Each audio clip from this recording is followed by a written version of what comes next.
Hello everyone, we already covered the primitive data types, and today we will talk about the non-primitive or reference data types, which could be represented by the string, array, class, interface and other objects. So let's have a look how does it work. On the diagram you can see the key differences between the primitive and reference data types, and let's just shortly cover it together with a small stops on the explanations.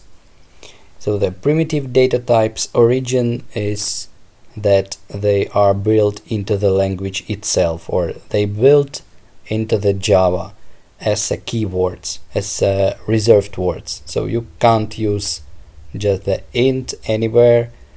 Instead you must use it only when you define the variable. While the reference data types created by programmer, it means that you can write your own object and it will be the reference data type.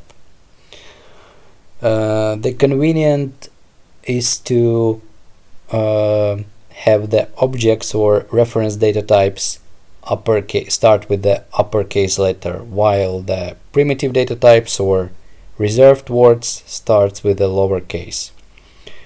Primitive data type stores the value itself, so int number equals 10, and the primitive data type here int, it stores 10 value, while the reference data types stores the reference to object in the memory.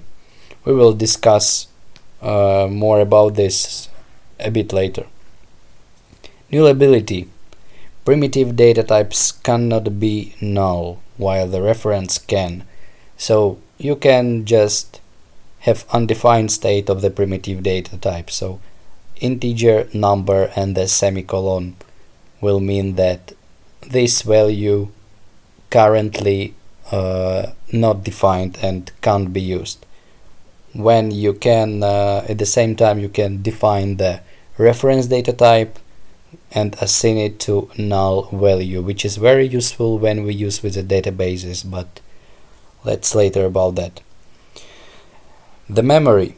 This is a very important thing to discuss. It's how computer actually handle primitive and the reference data type in the meaning of memory. This is as for me, this is the biggest difference between those two. And as you can see that the primitive data types are stored in the stack, while reference data types store the references in the stack and the object itself in the heap. The default values of the primitive data types are 0, false, etc., while reference data types by default are null. Let's just pretty much imagine we see in the pie on the diagram. So this is the pie which represents our application, and for simplicity let's split it into this multiple layers to discuss how the process works and what role plays here the stack memory and the heap. So the first and the very top layer of every application, this is the graphical user interface or GUI. This is just when you open the Chrome or Word, Photoshop and any other applications. So the first you see it's a user interface. So this is the layer user interacts with. A little bit deeper, it's your hard-coded application, or let's make it the Java application in our case. So this is your code. When you code or when you write your application, the primitive data types goes to stack memory. There a little bit deeper many other layers, and you can see that much deeper than the stack is a heap, which stores our reference data types. So when you define the integer or int, boolean, char, short, byte, whatever, just whatever of primitive data types, it goes to the stack memory. When you define the string or array or class, the object falls very down to heap. Yeah, and the very bottom is the machine code and the other binary operations. Here you can see the difference between storing the primitive and the reference data types in the computer. So let's just clarify that the stack and the heap both are memory layers. And when we define the primitive data type int, give it some name and assign it with some value, 10 in our case, behind stands it goes to the stack memory, where it gets its address in the stack memory, and with this address we store the value 10 itself. And how does it work when we declare the reference data type string? So the string is the object that stores the sequences of characters. So you can see that we declare the string with the uppercase, then we give it some name, which is the similar in our case, so the string name, and we assign it with the John value, which is the sequence of characters JOHN, and it can be just whatever. We can store any text with any length in the string.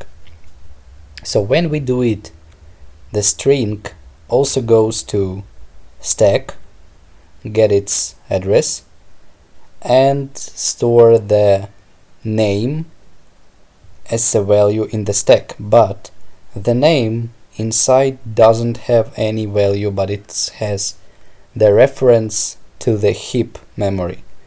In the heap memory it's the object itself, so our John lays in the heap, while the stack has its reference. What if we declare the null variable? So when we just declare the string, give it name and assign it with null value, so we actually haven't gave it any value, it's just a null.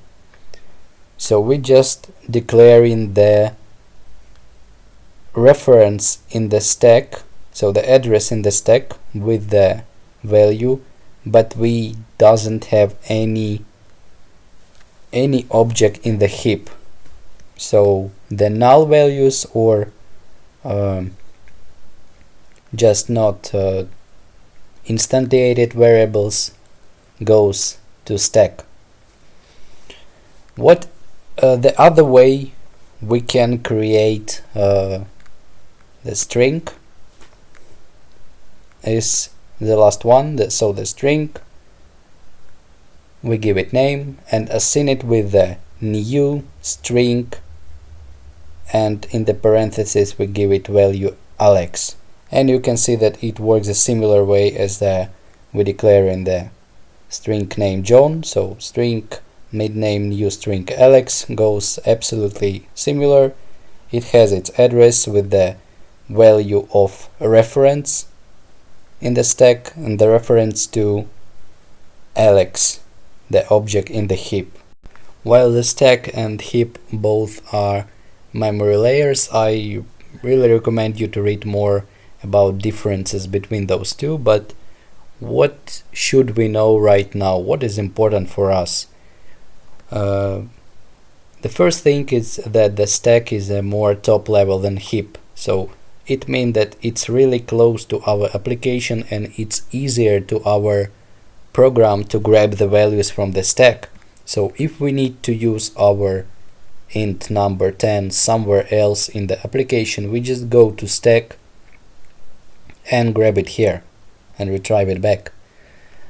In case we need our reference data type, or in our example it's John, we go to the stack, look for the reference, we take this reference and go to heap, where we look for our John object and retrieve it back. So as you can see, the stack could be really faster, and another important thing is that the values in the stack are temporary. It means that stack is refreshing all the time. When we not using some values, they just removed from stack. And in the case of heap, we have to remove it manually, but it for us do something called garbage collector, which we will cover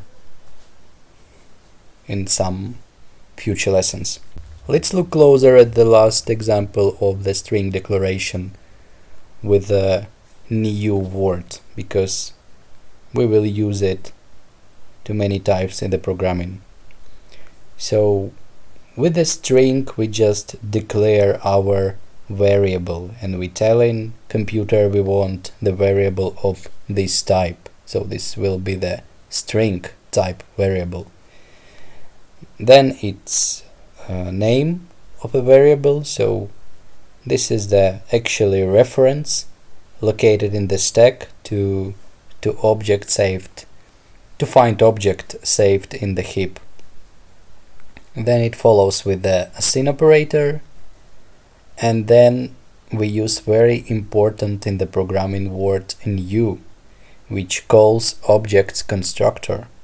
So every object is the instance of a class. If you remember the class from the very first lesson, that every code we write goes in the class between the